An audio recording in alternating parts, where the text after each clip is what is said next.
सत्ता तुमची आहे, तुम्ही वेगळ्या पद्धतीने ही मागणी करू शकली असते ना. तू जरा पत्रकार कच्च्या डोळ्याचा आणि कच्च्या कानाचा आहे. 3 अधिवेशनामध्ये भाषण आहेत माझे, प्रत्येक ठिकाणी मागणी केलेली आहे. शिवाजीचा छत्रपती शिवाजी म्हणजे शिक्षण संस्था, शिवाजी शिक्षण संस्थेचं नाव बदलावं, राज्यामध्ये कोणत्याही संस्थेला नाव देताना छत्रपती शिवाजी महाराज हेच नाव द्यावं, अशा मीच नाही अनेक आमदारांनी मागण्या केलेल्या आहेत. प्रशांत बंधूवर गुन्हा दाखल करण्याची मागणी करण्यात आली. हो, आम्ही आमच्या लोकांनी त्याच्यावर देखील गुन्हा हे करायची मागणी केली आहे. तमाम महाराष्ट्रातल्या सगळ्या लोकांचा भविष्यवक्तांचा अपमान झालेला आहे आणि म्हणून त्याच्यामुळे राज्यात कायदा सुव्यवस्था निर्माण होत आहेत. म्हणून त्याच्यावर 505 गुन्हा दाखल झाला पाहिजे भावना भडकवल्याचा. या पुढील भूमिका आपली काय असणार? आम्ही त्यांच्या मंडपात जाऊन पुस्तकाचं वाचन करणार. तुम्ही स्वतः येणार तिथे? हो, मी स्वतः जाणार. मी आमचे सगळे शिवभक्त आम्ही सगळे जाणार. त्यांनी समजदारी दाखवली. काही मध्ये त्यांनी बोलले असतील ते. आता त्या दिवशी जे माझ्याकडे रिॲक्शन होत्या रात्री 12:30 वाजता, ते मी घरी पुस्तक वाचताना म्हणजे पाहिल्यानंतर माझ्यासोबत माझी फॅमिली होती आणि मी त्याबद्दल रागात आलो, अत्यंत रागात. कारण शिवरायांचा मी कोणताच विसंगती सहन करत नाही आणि त्या रागापोटी मी त्याला शिवगाळ केली. त्या महिलांबद्दलचा मी ते शब्द त्यांची दिलगिरी व्यक्त केली आणि त्यांच्या म्हणण्याप्रमाणे त्यांनी केसेस दाखल म्हणजे FIR केला. आता ही नाटकं करण्याची आवश्यकता काय? आता हा तमाशा करायची गरज काय? आणि म्हणून या सगळ्या विषयाला छत्रपती शिवाजी महाराजांचा जो अपमान होतोय, मला राज्याचे मुख्यमंत्री महोदय आणि उपमुख्यमंत्री महोदयांचा देखील मेसेज मिळाला की या पुस्तकाला 40 वर्ष झाले. अरे, आम्ही सरकारमध्ये आम्ही काम करताना आम्ही अनेक कायदे बदलले, अनेक पुस्तकातले धडे आपण बदलले, अनेक ठिकाणी नवा इतिहास घातला. मग सरकारनं पण हे अशी पुस्तकावर बंदी घालायला पाहिजे ना. त्या पुस्तकाची त्याच्याकडे RNI ची परमिशन आहे, प्रेस काउन्सिल ऑफ इंडिया याची परवानगी त्याच्याकडे आहे, जिल्हाधिकाऱ्यांचा त्याच्याकडे परवानगी आहे, 20 लाख त्यांनी प्रति विकला याचा काही हिशोब आहे. कशाच्या आधारावर हे लेखक बनतात आणि प्रकाशक बनतात आणि अशा प्रकारे महाराजांचा इतिहास खोटा इतिहास लिहितात? काय याच्याकडे मान्यता काय? हो, आज तुम्ही पुस्तक वाचनाला जाणार आहात. आंदोलकांनी जर आपल्या म्हणण्याप्रमाणे छत्रपतींचा उल्लेख हा आदरपूर्वक केला तर पुढची तुमची भूमिका काय? आम्ही टाळ्या वाजवून त्यांचं स्वागत करणार.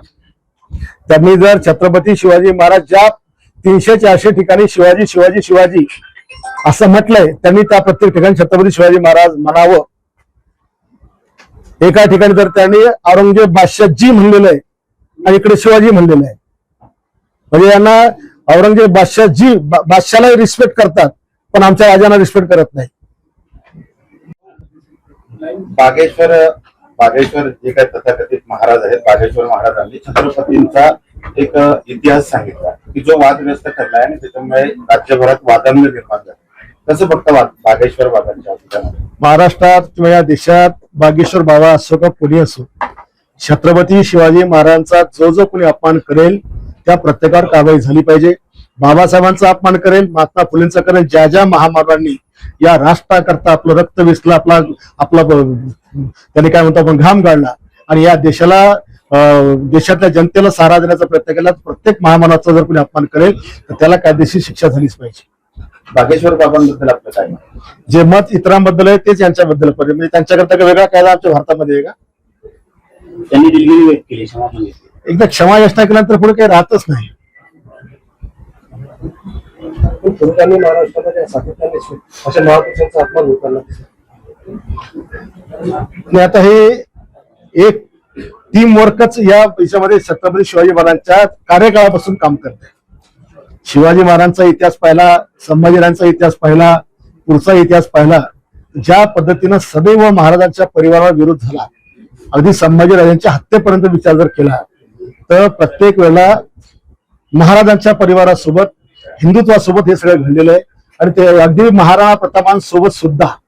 आणि त्याच्यामुळे अशा शक्तीने आमचा देश हा या ठिकाणी त्याला काय म्हणतो खूप मोठ्या संकटात नेऊन ठेवलेला आहे.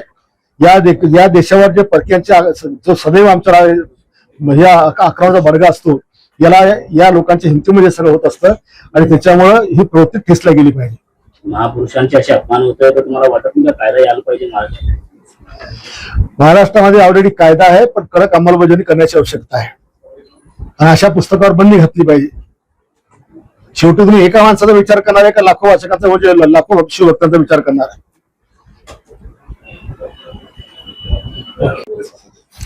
रोहित पवार महाराष्ट्रात हिरोगिरी करायला पाहतोय. त्याला वाटतं आपण अजितदादाची जागा घेतली पाहिजे. अजितदादांच्या जागा घेण्याकरताच तो अजितदादांना न्याय देण्याचा खोटा आव्हान उडालेला आहे. तिथे ऑलरेडी सीआयडीची आणि बाकीच्या सगळ्या यंत्रणा चौकशी करतात आहे. तिथे कर्नाटकात जाऊन गुन्हा दाखल करण्याचं नाटक करून राहिलेलं आहे. अजितदादांच्या याची चौकशी 100% होणारचे. दादा आम्हाला सगळ्या महाराष्ट्राला प्रिय आहेत. पण जेव्हा दादा जिवंत होते तेव्हा या रोहित पवारचं प्रेम कुठं गेलं होतं? दादाला प्रखरपणे विरोध करणारा, दादावर टीका करणारा, दादावर शिलक्या भाषेत बोलणारा हा रोहित पवार तेव्हा कुठे गेला होता जेव्हा दादा जिवंत होते. आता दादा गेल्यावर दादाची संपत्ती मिळवायची, दादाचे कार्यकर्ते आपल्या मागे यायचे, याच्याकरता याची नाटकं सगळे चालू आहेत. आणि म्हणूनच याच विषयात त्यांनी जी उडी घेतली ही फक्त प्रसिद्धी करता घेतली.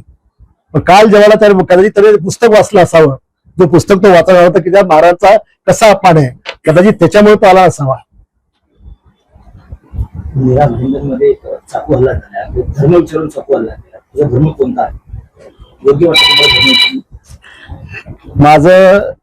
मला सगळे धर्मवीर म्हणतात. सगळ्या धर्माचा आदर करणारा धर्मवीर ही माझ्या जगण्याची संज्ञा आहे. त्याच्यामुळे आम्ही हा अशा प्रकारचा जातीवाद आमच्या देशात, राज्यात आम्ही कधीच कपडून देऊ शकत नाही किंवा तो आम्हाला मान्य पण नाही. जे विरोधी पक्ष त्यांनी तुमच्यावरती टीका केली आहे, काँग्रेस पक्ष असेल किंवा राष्ट्रवादी असेल, विरोधी पक्षाने माझ्यावर टीका केली, आमच्या स्थानिकच्या काही विरोधकांनी टीका केली. विरोधकांना टीका करण्याचा पूर्णपणे अधिकार असतो, आम्ही हे नाकारत नाही. पण एकीकडे एखादा शब्द माझा चुकीचा निघाला त्याच्यावर टीका करता, पण एकीकडे महाराजांचा अपमान होतो त्याच्यावर मी बोला ना. त्याच्यावर कोण होऊन ज्या ज्या लोकांनी टीका केली यांची का तोडे शिवले होते का? छत्रपती शिवाजी महाराजांचा तुमचा काही संबंध नाहीये का? महाराजांना महाराज तुम्हाला मान्य नाहीये? बोला ना त्याच्यावर. तो पाठ संपला गुन्हे दाखल होण्याचा, माफी मागण्याचा. राहिला फक्त आता पाठ शिवाजी महाराजांचा. मग बाकीचे बोलत का नाही? टीव्हीवर म्हणतात संजयजी गंजूकर तो 10 बाप द्यायला तुम्ही काय गंजू करतील रे? काँग्रेस प्रदेशाध्यक्षांनी राज्यातील लोकांची माफी मागितली बुलढाणेकरांच्या वतीने. हा, काँग्रेस प्रदेशाध्यक्षांनी बुलढाणेकरांच्या वतीने राज्यातील जनतेची माफी मागितली. कशाबद्दल? तुम्ही जे शिवीगाळ करताय, असे देताय त्याबद्दल त्यांनी माफी. अरे शिवी मी दिली, माफी मागितली, तो काय संबंध आहे?